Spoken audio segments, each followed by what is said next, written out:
প্রায় 2 মাস ধরে সারা ভারতে নির্বাচন অনুষ্ঠানের যে আয়োজন চলছিল, আগামীকাল তা শেষ হবে। এবারের লোকসভা নির্বাচনে মোদিজি, ভারতের প্রধানমন্ত্রী, তিনি এই বয়সে, 70 বয়সে, উনি যেভাবে সারা ভারতে ছুটে বেরিয়েছেন, জনসভা করেছেন, দিনে 3-4 ঘন্টা জনসভা করেছেন এই বয়সে, এটা একটা অভাবনীয় বিষয়।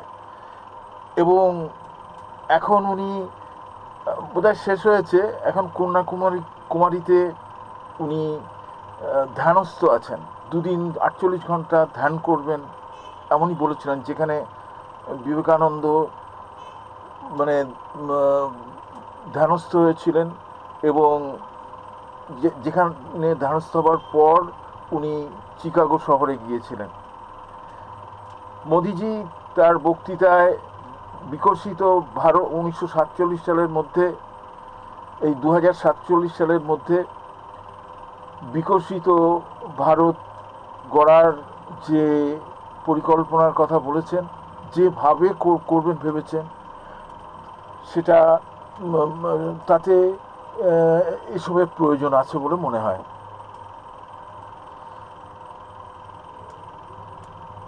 এবারের নির্বাচনে বিজেপির যে প্রধান নির্বাচনী ইস্যুগুলো ছিল, সেগুলো হচ্ছে 1 নম্বর বিকশিত ভারত, অর্থাৎ উন্নত ভারত গড়বার মানে প্রতিশ্রুতি, এবং ভারতের অর্থনীতিকে বিশ্বের 3য় স্থানাধিকারী করবার প্রচেষ্টা এবারের মোদির একটা প্রধান বিষয়, নির্বাচনের প্রধান বিষয় ছিল, জনতা দলেরও প্রধান বিষয় ছিল।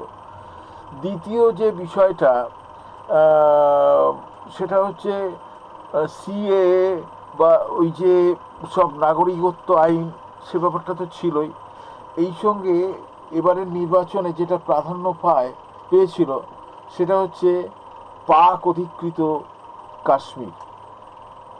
ভারতের জনসংখ্যা বেড়েছে, এখন 140 কোটি জনসংখ্যা।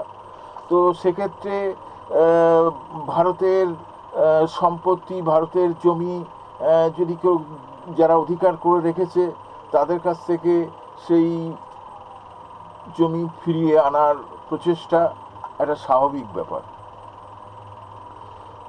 আসলে যে ব্যাপারটা দরকার, সেটা হচ্ছে সমস্ত জনগণ এই প্রচেষ্টাকে সাধুবাদ জানাবে, সমর্থন করবে, এ ব্যাপারে কোনো সন্দেহ নেই।